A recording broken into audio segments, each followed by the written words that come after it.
Praise the Lord. Mount Carmel church Ajmer YouTube channel से जुड़े सभी दर्शकों को, सब्सक्राइबर को जल्द आने वाले प्रभु यीशु मसीह के मधुर और मीठे नाम में आज की शाम हमारे इस डेली ब्रेड कार्यक्रम में आपका फिर एक और बार अभिनंदन करते हैं।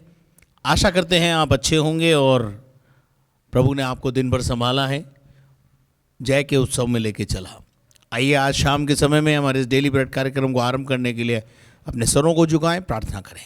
हमारे जीवित और महान परमेश्वर, आज शाम जब हम तेरी आराधना करते हैं प्रभु, तेरे वचन में से सीखते और सिखाते हैं, तो हमारी अगुवाई और मदद कर। हमें अपने लहू में ढांप के रख, कोई भी अंधकार की ताकत हम पे प्रबल न होने पाए।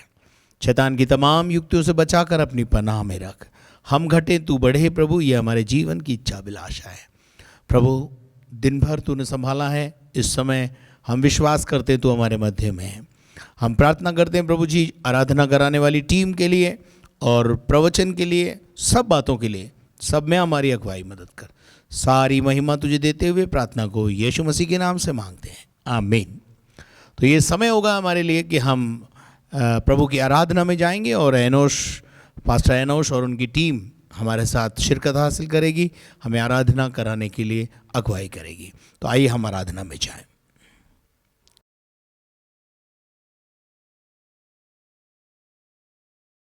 आइए मिलके प्रभु के नाम को ऊंचा उठाएंगे। राजाओं का राजा और आपका और मेरा परमेश्वर है, जिसने आपको मुझको रचा है अपने स्वरूप और अपनी समानता में। ऐसा महान प्रभु है हमारा। आइए मिलके उसके नाम को ऊंचा उठाएंगे।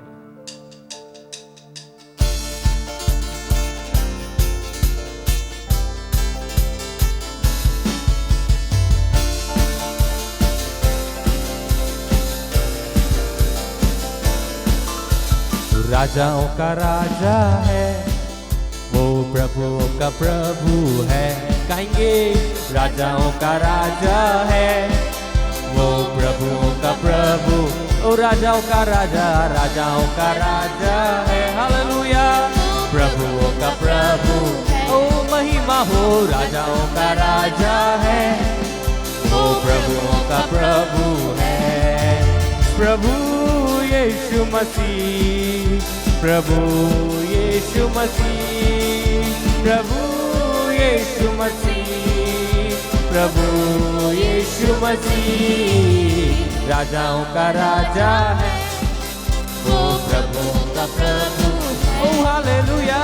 राजाओं का राजा है, वो प्रभुओं का प्रभु है।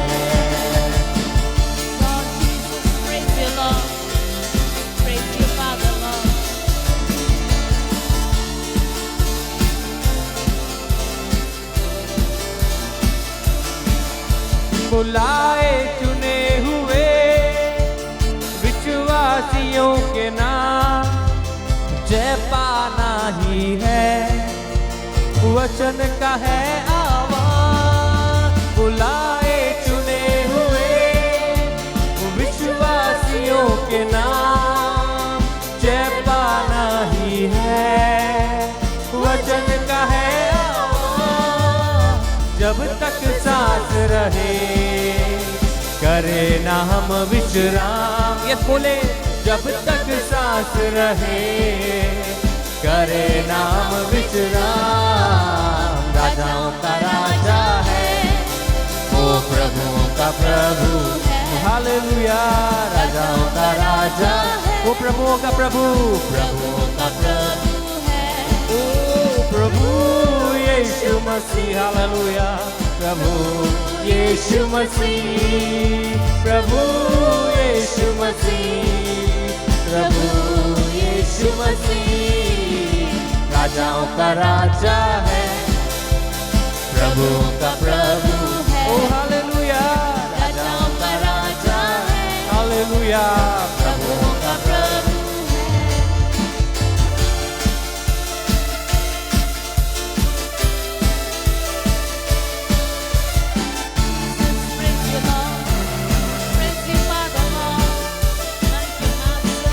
दुश्मन को हरा दिया, संसार को जीत लिया, मृत्यु से पार होकर अनंत जीवन दिया।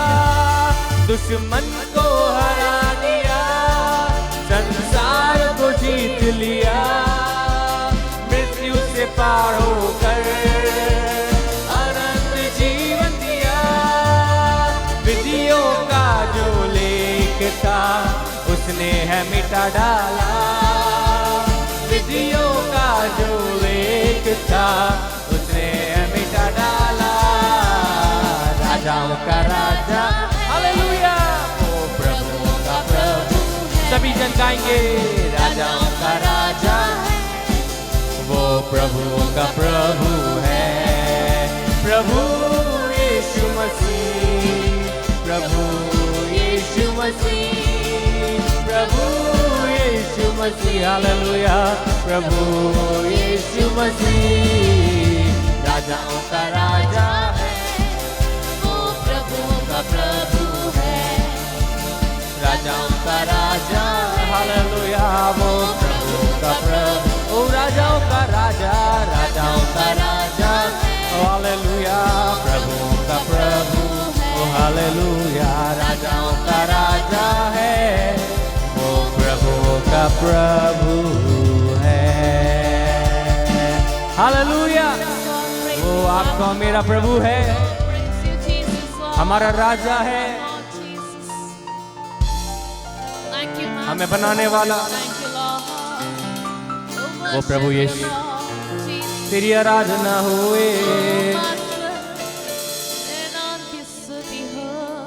आइए अपनी आंखों को बंद करें, परमेश्वर की ओर निहारें। तू योग्य है यहोवा, वो राजाओं का राजा तू, तेरी महिमा हो, तू ऊंचा हो यीशु राजा।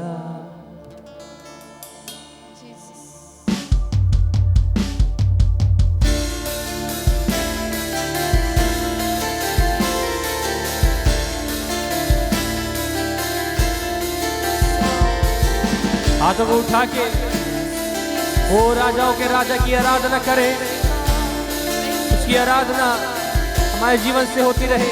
ओ तेरी आराधना करूं, तेरी आराधना करूं, पाप क्षमा कर जीवन दे, दया की आराधना करूं, तेरी आराधना करूं, तेरी आराधना करूं, पाप क्षमा कर जीवन दे, दया की आराधना करूं, तेरी आराधना करूं।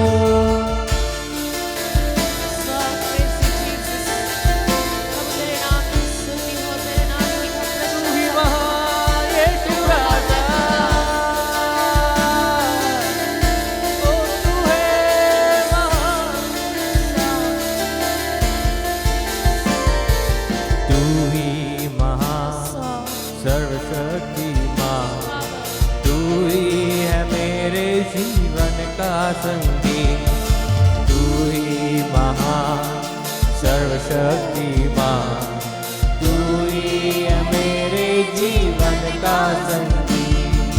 हृदय के तार छेड़े जनकार, हृदय के तार छेड़े जनकार, तेरी आराधना है मधुरी, तेरी आराधना है मधुरी।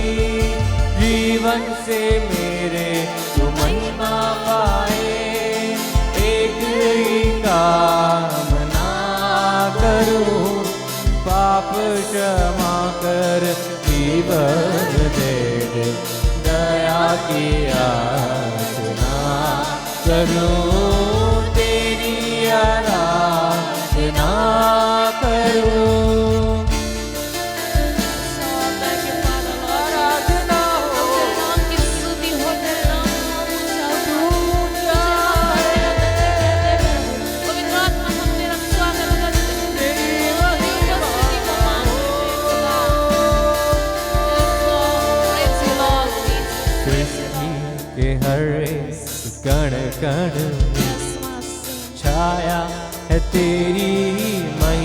का राज, सृष्टि के हर एक कण कण में छाया है तेरी महिमा का राज।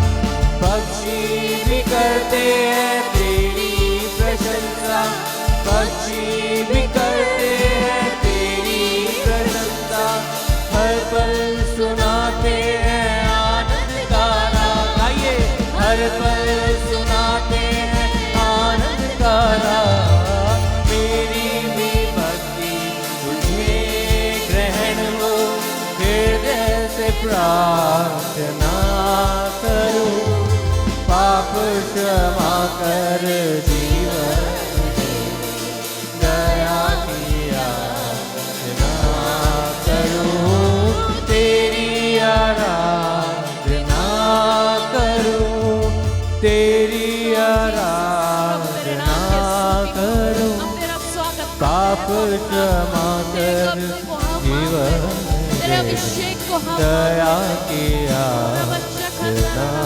करूं, तेरी आराधना करूं, तेरी आराधना करूं, पाप क्षमा कर जीवन दे दे, दया की याचना करूं, तेरी आराधना करूं। तू ही महान और सर्वशक्तिमान,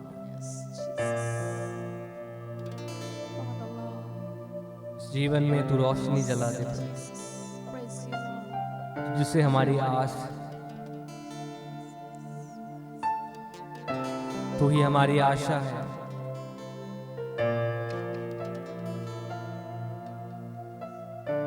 आइए प्रभु के दास के द्वारा उसके वचन को सुने। अवश्य ये वचन आपके जीवनों में काम करेगा। जब उसका वचन आता है तो उसे अपने जीवन में पूरा कार्य करने के लिए स्वतंत्रता दें, उसे एक्सेप्ट करें। वो प्रभु आपके जीवनों में कार्य करना चाहता है। वचन कहता है, मैं द्वार पे खड़ा हुआ खटखटाता हूं, यदि तू द्वार खोले तो मैं भीतर आऊंगा। उसके वचन के लिए अपने हृदय के रूपी द्वारों को खोले, अवश्य प्रभु आपके जीवन में कार्य करेगा। आइए वचन को सुने। Praise the Lord. अभी हम परमेश्वर की आराधना कर रहे थे और पास्टर एनोश और उनकी टीम मिलकर हमें आराधना में लीड कर रही थी, और ये समय है कि हम परमेश्वर के वचन की ओर जाएंगे और परमेश्वर के वचन में से कुछ बातों को सीखेंगे। तो आज शाम हम परमेश्वर के वचन में से सीखने के लिए सिस्टर ग्रेसी को मैं आमंत्रित करता हूँ। बेटी ग्रेसी को परमेश्वर ने पवित्र आत्मा के बारे में सिखाने के लिए एक विशेष वरदान दिया है, और परमेश्वर के पवित्र आत्मा के बारे में और पवित्र जीवन किस प्रकार से जिया जाए, पवित्र आत्मा को किस प्रकार से कार्य करने के लिए इजाज़त दी जाए, उन बातों को सुनने के लिए मैं बेटी ग्रेसी को आमंत्रित करता हूँ। आइए हम परमेश्वर के वचन को आज उनके द्वारा सुनेंगे।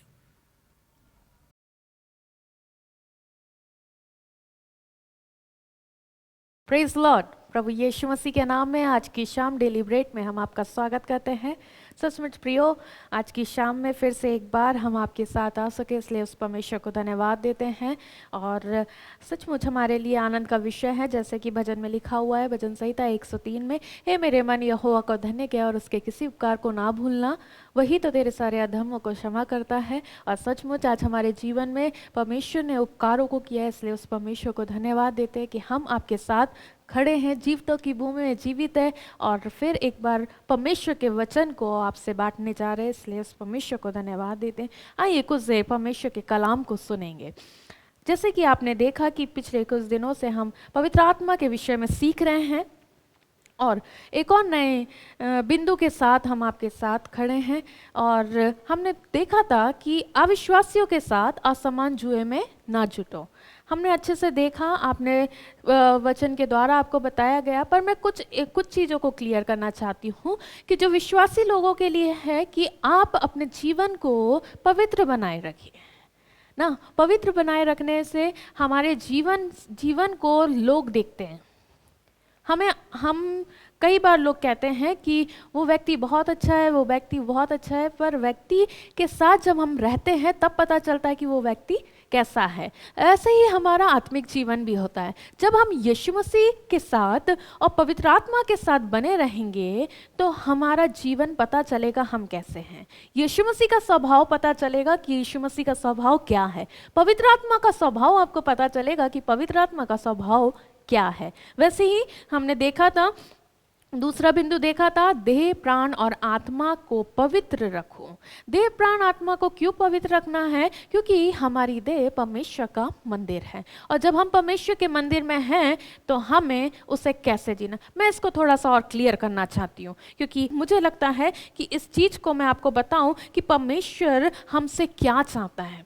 हमारी देह किस लिए दिया गया है? देह का मतलब होता है शरीर, और शरीर हमारे जीवन में परमेश्वर ने शरीर को जिस चीज़ से दर्शाया है वो ये है कि वो परमेश्वर का मंदिर है, और जो परमेश्वर का मंदिर होता है उसे हम डाकुओं की खो नहीं बना सकते, है ना। और कई बार मनुष्य सोचता है कि कोई बात नहीं कि ये शरीर ही तो है, ये शरीर ही है जिससे हम पाप कर जाते हैं, ये शरीर ही है जिससे हमें मना किया गया है कि तू गंदे काम मत करना, तू इस शरीर के साथ अविश्वासियों के समान जुए में मत जुटना। हम कई बार परमेश्वर हमें वचनों के द्वारा बोलते हैं, बताते हैं कि इसके द्वारा ऐसे नहीं करना, इसके द्वारा ऐसे नहीं करना। तो प्रियो, मेरा मानना यह है कि जब हम वचन को सीख रहे हैं तो पवित्र आत्मा आपके इसी मंदिर में रहता है। पवित्र आत्मा कहीं ऐसी दूसरी जगह पे नहीं रहता कि आप ये सोचे कि नहीं हम तो अपने शरीर के साथ सब कुछ कर सकते हैं, ऐसा नहीं है। आइए मेरे साथ निकालिए पहला कुरिन्थियों उसका 6 अध्याय उसका 12 पद। सब वस्तुएं मेरे लिए उचित तो हैं, सब वस्तु मेरे लिए उचित तो है, परंतु सब वस्तुएं लाभ की नहीं। सब वस्तु लाभ की नहीं, मतलब ये सब चीजें उचित है, सब चीजें उचित है। संसार में कई सारी चीजें हैं जो हमारे लिए उचित है, पर उसी के दूसरे पल में वचन में लिखा हुआ है परंतु सब वस्तु लाभ की नहीं। कई बार विश्वासी जीवन में हम देखते हैं कि हम सोचते हैं ये भी उचित है, ये भी उचित है। बहुत सारे लोग इतनी लाइन को ले लेते हैं, सब वस्तु मेरे लिए उचित है, और इसी को जब वो वस्तुएं वो लोग अपने जीवन में लेते हैं, उस कार्य को करते हैं, तो वो एक चीज कहते हैं बाइबल में तो लिखा है सारी वस्तु उचित है। अरे इस बाइबल में सारी वस्तु उचित है वो लिखा है, पर उसके बाद एक और लाइन लिखी है परंतु सब वस्तु लाभ की नहीं। कई बार हम अपने आत्मिक जीवन में सब वस्तु को इस्तेमाल करते हैं, सब जगह उठना बैठना करते हैं, सब चीज़ों को अपने तरीके से जानते हैं, सोचते हैं कि ये अच्छा है, ये अच्छा है, ये अच्छा है, पर ये अच्छा नहीं है। आगे पढ़ें। सब वस्तुएं मेरे लिए उचित हैं, परंतु मैं किसी बात के अधीन न हूँगा। परंतु मैं किसी बात के अधीन ना रहूँगा। हम अपने जीवन को हर वस्तु के अधीन कर देते हैं, अट्रैक्शन जिसे कहते हैं कि उसकी तरफ खींचे जाना। कई बार हम अपने जीवन में हम आत्मिक लोगों की मैं बात करूं, विश्वासी लोगों की बात करूं, कि जब आप लोग अपने आत्मिकता के स्तर में बढ़ रहे होते हैं, जब आप लोग नए नए अभिषेक पाए हुए होते हैं, तब आप बहुत ज़्यादा अभिषेक से भरे हुए होते हैं, एक्साइटेड होते हैं, आपके अंदर काम पवित्र आत्मा काम कर रहा होता है, आपके द्वारा कई सारे दान और वरदान प्रगटीकरण में आ रहे होते हैं। फिर जब आप ये सब करते हैं, करते रहते आपके जीवन में कोई एक ऐसी चीज एंट्री करती है जो आपको आकर्षित कर देती है, और वो है पाप। वो है आपके जीवन में लुभाने वाली चीज कि वो आपको आपके आत्मिक स्तर से गिराना शुरू करती है। कई बार आप कहते हैं, कई बार आप आर्ग्यू करते हैं पास्टर से, ये कहते हैं कि ये गलत नहीं है, ये गलत नहीं है, पर वहां पे लिखा हुआ है सब वस्तु मेरे लिए तो उचित है, सब वस्तु मेरे लिए उचित तो है, परंतु सब वस्तु लाभ की नहीं। फिर एक और बार कह रहा है सब वस्तु मेरे लिए उचित है, परंतु मैं किसी बात के अधीन ना होऊंगा। मतलब यह है कि आप हर वस्तु के अधीन मत हो।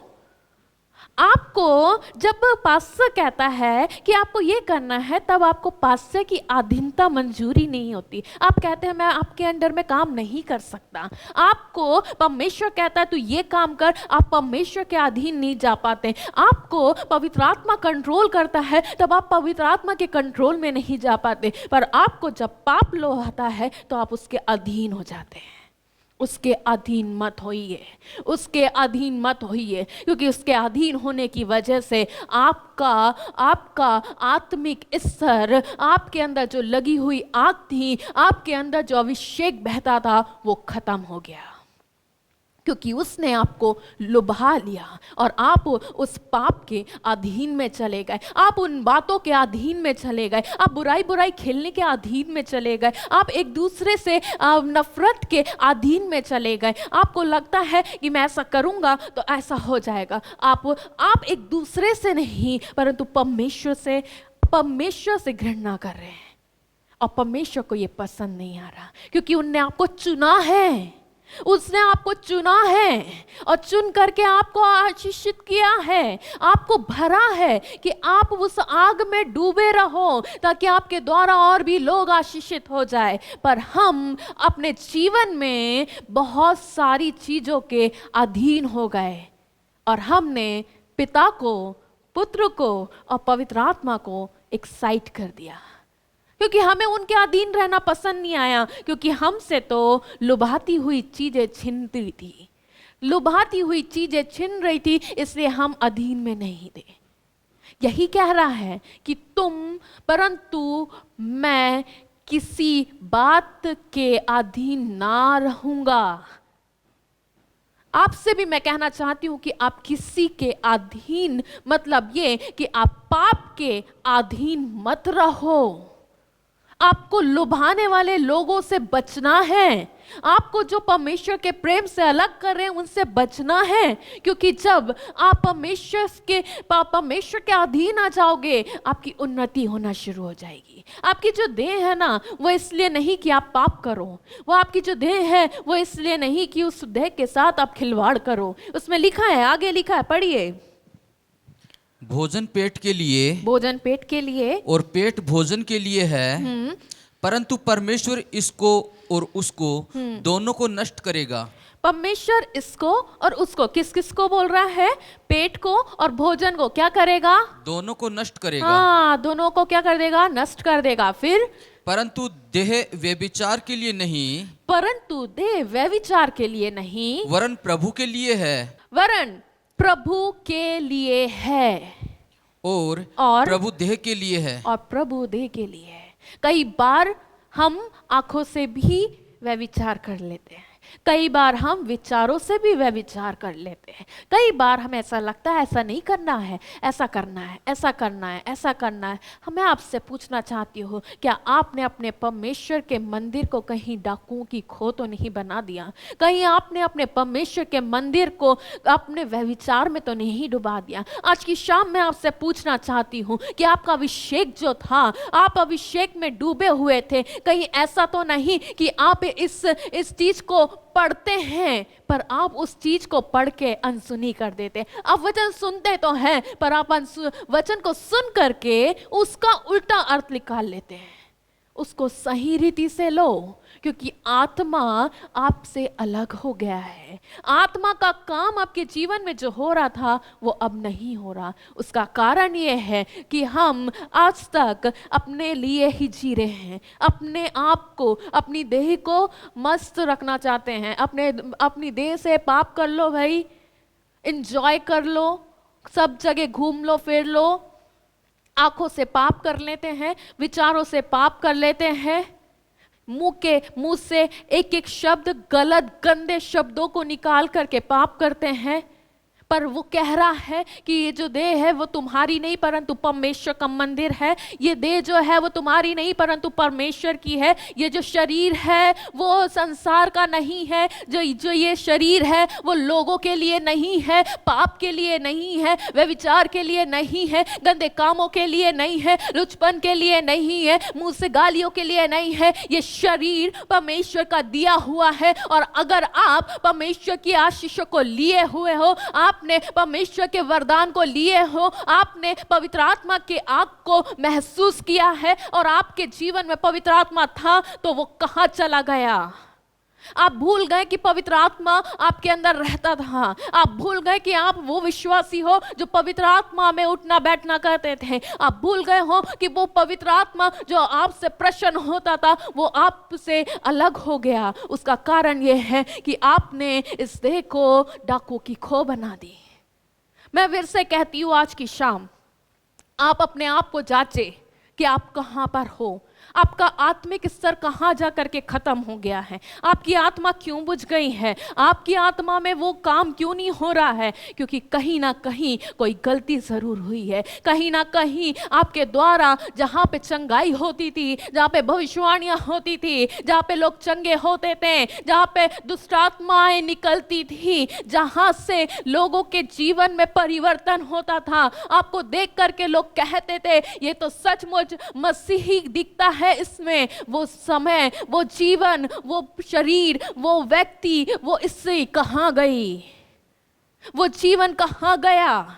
वो जीवन क्यों नहीं दिख रहा लोगों को? ऐसा क्या हो गया इन कुछ समयों में या इन लॉकडाउन के समय में कि आपका आत्मिक स्तर नीचे चला गया, जबकि आपको तो बढ़ना था, क्योंकि वो समय था बढ़ने का।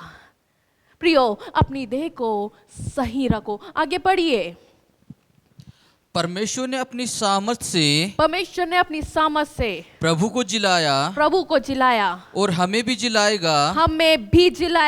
आज फिर एक मौका है। अगर आप अपने पश्चातापी हृदय के साथ कहे कि प्रभु फिर से मुझे जिला, फिर से नया अभिषेक दे, परमेश्वर देगा। आप जो पहले थे, जो जिस अभिषेक में काम होता था उससे अलग और नया अभिषेक आज की शाम आपके जीवन में होगा। और नए अभिषेक के साथ आप काम को करोगे, नए अभिषेक को वो देगा, आपको फिर से जिलाने के लिए तैयार है। पर शर्त ये है कि आप कहां पर हो, आप कहां पर हो। पढ़े आगे।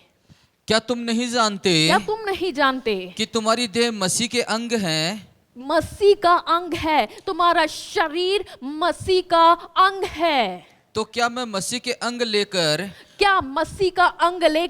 उन्हें वेश्या के अंग बनाऊं? कदापि नहीं। क्या तुम नहीं जानते कि जो कोई वेश्या से संगति करता है वह उनके साथ एक तन हो जाता है? क्योंकि लिखा है वे दोनों एक तन होंगे। और जो प्रभु की संगति में रहता है वह उसके साथ एक आत्मा हो जाता है। वो उसके साथ एक आत्मा हो जाता है। ये बाइबल कह रही है कि जो आपकी देह है ना, जो आपका शरीर है ना, उस शरीर को आप पाप में मत डुबाओ। आप सोचते हैं वेश्या शब्द एक ही जगह के लिए इस्तेमाल होता है। नहीं, हम भी अपने जीवन में कई जगहों पे पाप कर बैठते हैं। कई चीजों को अपने बना लेते हैं, अपना बना लेते हैं। हम उसके बिना जी नहीं सकते, हम उसके बिना रह नहीं सकते, क्योंकि हम तो उसी के अधीन हो गए हैं। हमें शैतान ने, परमेश्वर के चुने हुए लोग, आपसे मैं बात कर रही हूं कि शैतान इतना चालाक है कि उसको पता चला कि कुछ छोटा द्वार खुला, उस द्वार से आपके अंदर, आपके घरों में घुसा, उसने आपकी आत्मिकता को ले लिया, आपकी सारी खुशियों को छीन लिया और उसने आपको किसी और चीज में इतना लिप्त कर दिया कि आपने उसको अपना देह बना लिए। आप उससे एक ऐसे रहने लगे जैसे कि एक देह हो। वो आपका आधा शरीर है और आप उसके साथ जी रहे हो। पर वो कह रहा है, और जो प्रभु की संगति में रहता है, मैं आज शाम आपसे कहना चाहती हूं, विश्वासी लोग सुनिए, आज शाम आपके लिए है कि अगर आप परमेश्वर की संगति में बने रहेंगे तो आप उसकी आत्मा में बने रहेंगे, और अगर आप परमेश्वर की संगति में नहीं है तो उसकी आत्मा आपसे अलग हो चुकी है। आपको मैं कहना चाहूंगी, इन दिनों में जो आपने खो दिया है उसे वापस लीजिए। इन दिनों में आपने जो खो दिया है उसे वापस लीजिए, क्योंकि जो खोया हुआ है उसे परमेश्वर देने के लिए तैयार है। परमेश्वर देने के लिए तैयार है, पर शर्त यह है कि आप कहां पर जाकर के गिरे हो। आपने अपनी आत्मा की क्यों नहीं सुधी ली? क्यों अपने शरीर को गंदे कामों में डुबा दिया? आज की शाम परमेश्वर कह रहा है कि फिर से मैं तुम्हें जीवन देने के लिए तैयार हूं। फिर से मैं तुम्हें जीवन देने के लिए तैयार हूं। Hallelujah, hallelujah, praise the Lord. आइए एक और बिंदु को देखेंगे। इसके बाद एक बिंदु और है, अगर हम परमेश्वर के साथ बने रहेंगे, हमारी देह प्राण आत्मा परमेश्वर के साथ बनी रहेगी और हम फिर से नए अभिषेक को पाएंगे। फिर से हम नए अभिषेक में दौड़ेंगे, फिर से नए अभिषेक में काम करेंगे, तो उसके नए नए चिन्ह और चमत्कारों को देखेंगे। उसके कई सारे रूप हैं जिसे हम नहीं देख पा रहे हैं, क्योंकि जब हमारा समय था देखने का तब हम कहीं और लिप्त हो गए, किसी और चीज को अपना बना लिया, किसी और चीज को अपने लिए कर लिए और हम उसके नए नए रूप को खो दिए, कई सारे रूप को खो दिए। और उसके कई सारे रूप इस तरह से हैं कि हम किस तरह अपने जीवन में कई सारी चीज़ों को देखते हैं। एक व्यक्ति का जो रूप होता है वो हर दिन बदलता है। कोई अगर कहे आपसे कि वो व्यक्ति बहुत अच्छा है, मैं आपसे कहूंगी उसी अच्छे व्यक्ति के साथ कुछ दिन रह के देखिए, आप उसके साथ रह के देखिए, वो व्यक्ति का स्वभाव आपको पता चल जाएगा। वैसे ही मसीह का स्वभाव है, उसके साथ रह के देखिए, आपका जीवन बदल जाएगा। उसके साथ रह के देखिए, उसकी आत्मा आपको बदल देगी। आज की शाम मैं आपसे कहना चाहती हूँ कि आप अपने देह की और प्राण की और आत्मा की रक्षा करिए। कहीं ऐसा ना हो कि देह के वजह से आप अपने प्राण और आत्मा को परमेश्वर के अलग कर दिए हो। कहीं ऐसा ना हो कि आपकी प्राण और आत्मा जो है, प्राण और आत्मा दोनों नरक में पाए जाए, क्योंकि आप शरीर से पाप करेंगे और उसका प्रतिफल आपकी आत्मा और देह को देना पड़ेगा। फिर मेरी तीसरी टॉपिक है पवित्र आत्मा के फल। पवित्र आत्मा के फल, अगर आप परमेश्वर के साथ बने रहेंगे, आप परमेश्वर के साथ गंभीरता के साथ बने रहेंगे, आप परमेश्वर के शरीर को हानि नहीं पहुंचाएंगे। आपको लगता है कि अगर मैं कहीं गिर रहा हूं, फिर से उठिए, फिर से नया होइए, ताकि परमेश्वर आपके जीवन में फिर से फलों को दे सके।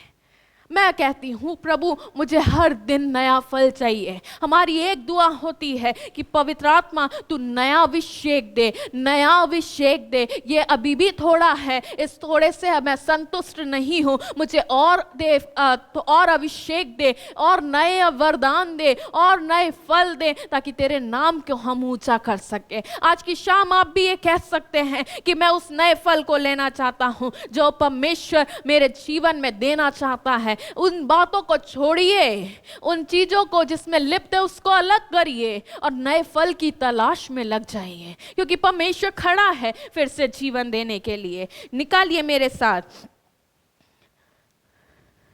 गलातियों 5:22-23। पर आत्मा का फल प्रेम, आनंद, शांति, धीरज, कृपा, भलाई, विश्वास, नम्रता और संयम है। पर आत्मा का फल, सबसे पहला फल क्या है?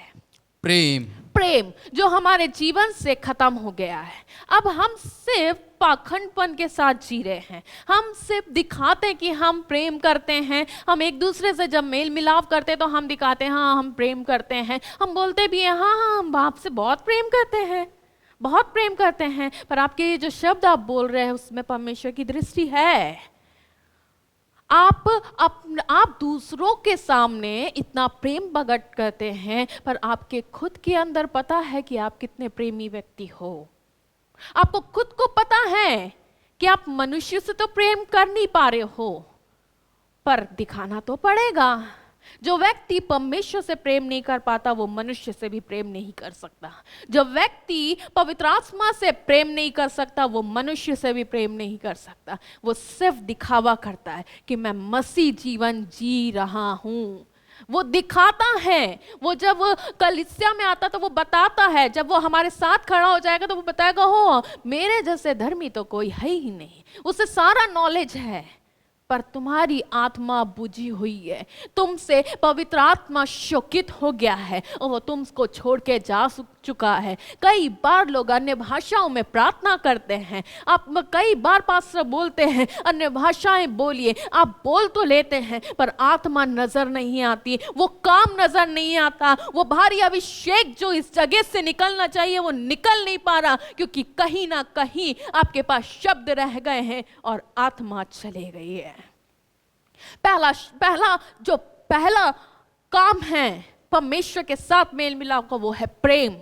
और वो प्रेम ही खत्म हो गया। वो प्रेम ही आपके जीवन में नहीं रहा। वो प्रेम ही आप अपने प्रिय से नहीं कर पा रहे हैं। आप अपने पति पत्नी के जीवन में प्रेम नहीं है, भाई बहन के जीवन में प्रेम नहीं है। हम कई बार देखते हैं कि हर समय एक ही चीज सुनाई में आता है, वो ऐसा वो ऐसा वो ऐसा। खत्म करो क्योंकि आपके जीवन में परमेश्वर की मोहर लगी हुई है। आप चुने हुए संतान में से एक है, उसके बाद भी आपके अंदर परमेश्वर का प्रेम नहीं। और प्रार्थना में बकायदा हम ये कहते हैं प्रभु हमें तुम सा बना दे। यीशु तेरा स्वभाव हमारे जीवन में आ जाए। यीशु का स्वभाव प्रेम का है।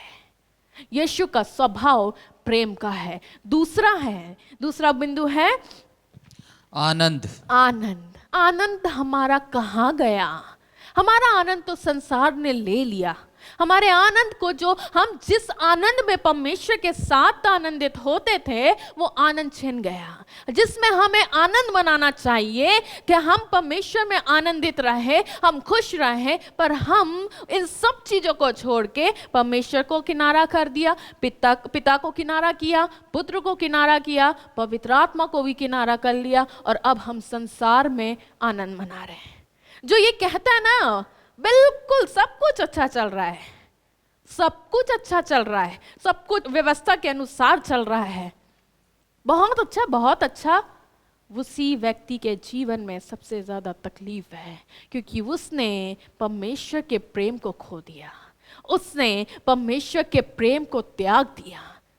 अब भी समय है लौट आने का। अब भी समय है उससे लिपट जाने का। अब भी समय है कि उसके आनंद को ले लो, उसके आनंद को ले लो। कुछ नहीं रखा संसार में, कुछ भी नहीं रखा। संसार का प्रेम मृत्यु देता है, संसार का आनंद हमें मृत्यु देता है, संसार का आकर्षण हमें मृत्यु देगा। पर परमेश्वर का प्रेम, परमेश्वर का आनंद, उसके ऊपर हमारा आकर्षण हमें अनंत काल का जीवन देगा। परमेश्वर का प्रेम हमें कभी खत्म नहीं होने देगा। आपके पास कुछ नहीं है उसके बाद भी परमेश्वर का प्रेम है। परमेश्वर का प्रेम है इसलिए आज आप जीवित हो। परमेश्वर का प्रेम है, परमेश्वर का आनंद है इसलिए आज कई लोग शोकित पाए जाते, संसार पूरा शोकित पाया जाता है। कई प्रकार के लोग बीमारियों में पड़े हैं, उनका आनंद छिन गया, पर आप आशीषित हो। आपको परमेश्वर आनंद दे रहा है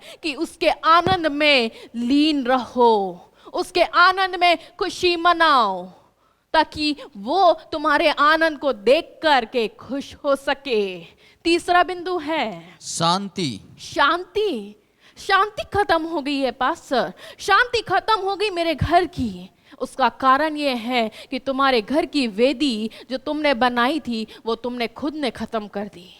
तुमने वेदी बनाई थी कि तुम उसमें प्रार्थना करोगे। तुम्हारे घुटने जो तुम्हारी वेदी का रूप है उसको तुमने टेकना बंद कर दिया, तुमने प्रार्थना करना बंद कर दिया। तुमने अपने प्रार्थना के समय को कई चीजों में इन्वॉल्व कर लिया है। तुम्हारे घर में जो प्रार्थना होती थी, जिसके वजह से शांति होती थी, वो खत्म हो गई। तुम्हें परमेश्वर कई बातों को प्रकट करता था, कई आत्मिक उन्नति जब तुम कर रहे थे, कई सारे दर्शनों को देखते थे, कई सारी भविष्यवाणियों को तुम करते थे, तुम्हारे द्वारा कई सारे काम हो रहे थे, वो शांति तुमने खो दी। उसका कारण है कि तुमने अपने वेदी को अपने आप से खत्म कर लिया।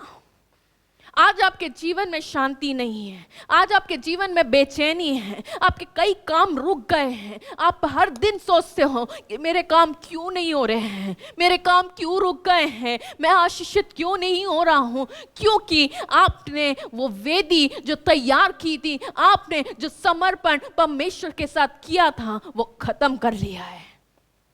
आपकी वेदी आपने खत्म कर दी है। आपने उस समय को, परमेश्वर को जो समय देना था, वो खत्म कर दिया है। और आज आपके घर में सब कुछ है, एवरीथिंग, एक एक चीजें आपके घर में है, पर आपके घर में अंधकार है। उसका कारण यह है कि आपकी शांति आपने खुद से खत्म कर ली। आपकी शांति कोई बाहर का इंसान खत्म नहीं करेगा, आपकी आनंद को कोई बाहर का इंसान आके नहीं छीनेगा, आपके प्रेम को कोई बाहर का इंसान आकर के नहीं लेगा, क्योंकि सब लोग अपने अपने घरों में शांति से रहते हैं, सब लोग अपने अपने घरों में आनंद मनाते हैं, सब लोग अपने अपने घरों में प्रेम से रहते हैं। पर हमारे घर की शांति इसलिए खत्म हो गई क्योंकि हमने एक छोटा गेट खोल के दिया। शैतान आया, उससे हमारी सारी खुशियों को ले लिया। शैतान आया, उसने हमारे सारी चीजों को जिस समय हम परमेश्वर को देते थे, जो समय परमेश्वर को देते थे, वो खींच के लेके चला गया। और जब वो लेके चला गया तो हमारी शांति हमारे जीवन से चले गई। आपके पास कितना भी धन क्यों ना हो, फिर भी आप अपने घर में शांति नहीं ले पाते हो। आप एक शॉप में जाना और उससे कहना कि मुझे शांति दे, मुझे आनंद दे और मुझे प्रेम दे, आपको पता है वो क्या बोलेगा? ये तीनों चीजें मेरे पास नहीं है, क्योंकि उसको खुद को भी शांति, आनंद और प्रेम और धीरज और नम्रता और भलाई, इन सब की जरूरत है, जैसे आपको जरूरत है। आज की शाम में आपसे ये कहना चाहती हूँ कि आपके घर में शांति आप खुद ला सकते हो। आपके घर में जिस ऑल्टर को आपने तोड़ा है उसको फिर से तैयार करो, जिस वेदी को आपने खत्म किया है उस वेदी को फिर से बनाओ। देखो परमेश्वर आपके लिए छोटी सी नहीं परंतु उससे भी बड़े बड़े काम करना शुरू करेगा। जो आनंद चला गया है वो लौट आएगा, जो शांति चले गई है वो लौट आएगी, और जो प्रेम जिसके विषय में बाइबल कहती है हर बात में प्रेम कर, अपने भाई से भी प्रेम कर। तेरे भाई से तेरा बैर हो गया है, तेरी बहन से तेरा बैर है, अरे उसको माफ कर, उससे प्रेम कर, उससे प्रेम कर, उससे प्रेम कर। बार बार बाइबल कहती है प्रेम कर, प्रेम कर, प्रेम कर। प्रेम करेगा तभी तो उन्नति को पाएगा। Hallelujah, hallelujah. चौथी बात, धीरज। धीरज। धीरज ही नहीं है, धीरज हमने खो दिया। पवित्र आत्मा अभी भी धीरज बन करके बैठा हुआ है, धीरज धर के बैठा है। आज नहीं तो कल ये मुझे पुकारेगा, आज नहीं तो कल ये मेरे साथ फिर से मुझे अपने साथ लेगा। वो बहुत धीरजमंद है, पवित्र आत्मा बहुत धीरजमंद है। पवित्र आत्मा इतना सेंसिटिव है कि अगर वो उसके विरोध में अगर कुछ बोल दिया जाए तो वो चला जाएगा। उसके विरोध में कभी मत बोलना। बाइबल कहती है कि पिता ने अपने पुत्र को तो बलिदान कर दिया और उसको ले लिया। उसको लेने के बाद उसने कहा कि एक सहायक भेज रहा हूं, अर्थात पवित्र आत्मा। पर पवित्र आत्मा के विरोध में कुछ मत बोलना, क्योंकि पवित्र आत्मा के विरोध में बोलोगे तो मृत्यु मिलेगी, उसकी कोई माफी नहीं है। आज भी पवित्र आत्मा शांति से और धीरज से खड़ा हुआ है। वो इंतजार कर रहा है कि मेरे लोग मुझको कहेंगे कि आओ फिर से हम मेल मिलाप करें। पवित्र आत्मा इंतजार कर रहा है कि मेरा ये जो इंसान जो पवित्र आत्मा से भरपूर था, जिसको पवित्र आत्मा मिला था, जिसको पवित्र आत्मा मैंने दिया था, फिर भी ये आज खोखला क्यों है? उसका कारण ये है कि आपने पवित्र आत्मा को अलग कर दिया। आपने पवित्र आत्मा को अलग कर दिया। जब आप पवित्र आत्मा को अलग कर दिए हो तो आपके लिए आपका जीवन खाली है।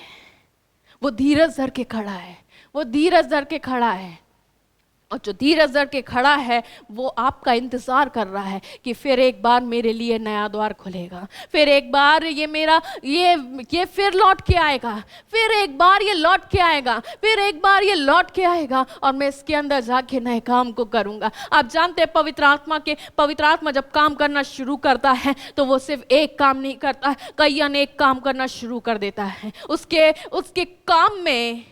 उसके काम में वो सामर्थ है जो आप अपने बल से भी नहीं कर सकते हैं।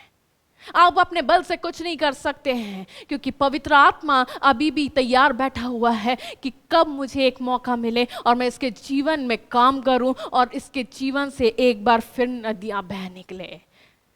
5वां बिंदु, कृपा। कृपा। हम बहुत कम कृपा कर पाते हैं। जब कृपा करने की बात आती है ना, कृपा का क्या मतलब होता है? दया करना। दया हम नहीं कर पाते हैं। जब आपके दहलीज में कोई खड़ा हो, कोई बहुत ज़्यादा बीमार इंसान खड़ा हो या बहुत ज़्यादा ज़रूरतमंद इंसान खड़ा हो, और उस इंसान को आप ये कह दो मेरे पास कुछ नहीं है, आगे चलते बनो, आपका कोई अपना ही खड़ा हो जाए आकर के और वो आपसे बोले कि मुझे इतना कुछ पैसे दे दो, कुछ खाने को दे दो, कुछ नहीं है, दे दो, कुछ दे दो, तो पता आप क्या करते हो? आपको ये करना चाहिए कि आप उसके ऊपर दया करो, ना कि ये कहो कि तू चला जाए यहाँ से। कई बार पवित्र आत्मा इससे भी शोकित हो जाता। आपने यही किया। पवित्र आत्मा द्वार पे खड़ा है, द्वार पे खड़ा है, बिल्कुल द्वार पे खड़ा है, और आपने कह दिया कि यहाँ से चल जा। पता है आपने कैसे कहा? पवित्र आत्मा आपके साथ साथ चलता है, पर जब आप गंदे कामों में लिप्त हो गए ना, वो आपको छोड़ के चलता बना, आपके ऊपर दया करने के लिए तैयार है, पर आप दया लेने के लिए तैयार नहीं है। आप कई बार लोगों के ऊपर दया नहीं कर पाते। आपको लगता है हर समय इंसान मांगने आ जाता, आपको लगता है हर समय मेरा ही घर दिखता है, आपको लगता है हर समय मैं ही क्यों करूं, आपको लगता है हर समय पास से मेरे घर में क्यों भेज देते हैं। एक बात सुनिएगा, आपके घर में अगर कोई व्यक्ति आ रहा है, जरूरी नहीं कि वो सही है या जरूरी नहीं कि वो गलत है। आप परखो। अगर परख रखते हो तो आप उसके लिए हाथ खोलोगे, आप परख रखते हो तो उसके लिए अपने प्रेम को प्रकट करोगे, ना कि ये कहोगे तू चल जा, मेरे पास कुछ नहीं है। क्योंकि पवित्र आत्मा तुम्हें कभी ये नहीं कहता। जब आप उसको पुकारते हो तब पवित्र आत्मा आपको वापस गले लगाता है। जब आप उसको पुकारते हो तब पिता फिर से गले लगाता है। जब आप पुकारते हो तो पिता आपको आशीषित करता है। उसका कारण है कि आप आशीषित हो गए तो लोग उसकी महिमा को देखेंगे। जब आप आशीषित हो गए तब लोग आपके जीवन से परमेश्वर की बहती हुई आशीषों को देखेंगे। आज मैंने आपको 5 बिंदु बताई हूं। पहला है प्रेम, दूसरा है कृपा, आनंद, प्रेम, मेल, कृपा। हम ये सब चीजें कहाँ खो दिए? उसको वापस लाओ। जो बिंदु हैं उनको सोचो कि कहीं मेरा प्रेम कहाँ किसी के प्रति खत्म तो नहीं हो गया, मेरा आकर्षण किसी और के पास तो नहीं चला गया। दूसरा बिंदु है आनंद। कहीं मेरा आनंद शैतान ने चुराया है, इसलिए तो नहीं क्योंकि मैंने कहीं पे गड़बड़ी कर दिया। मेल करना बहुत ज़रूरी है, क्योंकि वचन भी कहता है कि तू अपने भाइयों से मेल कर। हम मेल नहीं कर पाते। करो। आज की शाम आपके लिए है कि इन वचनों को आप सुन रहे हैं ना, तो सुनने बस तक मत रहो, उसको सुन करके अपने हृदय पे उतार लो कि आज की शाम परमेश्वर आपसे क्या बात कर रहा है। और चौथा था धीरज का क्या हुआ? आपने धीरज को कहाँ खो दिया? धीरज कहाँ चला गया? और कृपा आपने क्यों नहीं किया? परमेश्वर भी तो आपके ऊपर कृपा कर रहा है, परमेश्वर भी तो आपको ऐसे, आप जब जब परमेश्वर से मांगते हो तब तब दे रहा है ना परमेश्वर, तो आप दूसरों के ऊपर कृपा क्यों नहीं कर रहे हो? आज की शाम में आपसे कहना चाहती हूँ, बाइबल कह रही है, परमेश्वर कह रहा है कि मेरे लोग पर मेरे फलों की क्यों नहीं पहचान कर रहे हैं? पहले तो मुझे छोड़ दिया, असमान जुए में जुट गए, संसार की अभिलाषाओं में जुट गए। आज भी मैं इंतजार कर रहा हूँ, लौट आओ। जब मैंने सोचा कि इन लोग आगे बढ़ेंगे, उन्नति करेंगे, तो धीरज बन रहेंगे, मेरी देह प्राण आत्मा, मेरी देह को क्यों वे विचार में झोंक दिया? देह को शुद्ध रखो, देह को शुद्ध रखोगे तो पवित्रता के फल को देखोगे। पर आपके पवित्रता के फल क्यों नहीं आपके जीवन में दिख रहे हैं? क्यों आपका प्रेम खत्म हो गया? क्यों आपकी नम्रता, क्यों आपका आनंद खत्म हो गया? क्यों मेल खत्म हो गया? क्यों धीरज खत्म हो गया? क्यों कृपा चले गई? आज की शाम आपसे परमेश्वर बात कर रहा है। अपनी आंखों को बंद रखें, कुछ देर आप विचार करें कि परमेश्वर आपसे क्या चाह रहा है, आपको क्या चाहिए परमेश्वर से, और आप अभी तक परमेश्वर को क्यों नहीं दे पाए? आप क्यों उन फलों को लेकर के भी उन फलों के वारिस नहीं बन पा रहे हैं? आज की शाम परमेश्वर आपसे पूछ रहा है, आज की शाम परमेश्वर आपके जीवन में काम कर रहा है। प्रभु यीशु मसीह के नाम में प्रभु, आज की शाम तू अद्भुत काम कर। जो लोग सुने हैं इनके जीवन में आज की शाम चमत्कारों की शाम हो जाए, हमारी तो से यही प्रार्थना है। प्रभु यीशु मसीह के नाम से मांगते हैं, आमीन। परमेश्वर आपको इन वचनों के द्वारा बहुत आशीषित। Praise the Lord. अभी आप परमेश्वर के वचन को बेटी ग्रेसी के द्वारा सुन रहे थे। मेरे अजीजों, सचमुच में शरीर पर मन लगाना मृत्यु है, और किस प्रकार से एक पवित्र जीवन जीना पवित्र आत्मा हमें सिखाता है, इन बातों को अभी हमने बेटी ग्रेसी के द्वारा वचन में सुना। परमेश्वर उसको आशीष दे और सुने हुए वचन से आप सब भी आशीषित हों। आइए हम परमेश्वर के को धन्यवाद करें इस अच्छे सुंदर वचन के लिए, और अपने जीवन में शरीर पर मन लगाना छोड़कर प्रभु पवित्र आत्मा परमेश्वर पर मन लगाएं, आत्मा पर मन लगाएं। दुआ करें। हमारे दयालु स्वर्गीय पिता परमेश्वर, हम तेरा धन्यवाद देते हैं सुंदर समय के लिए।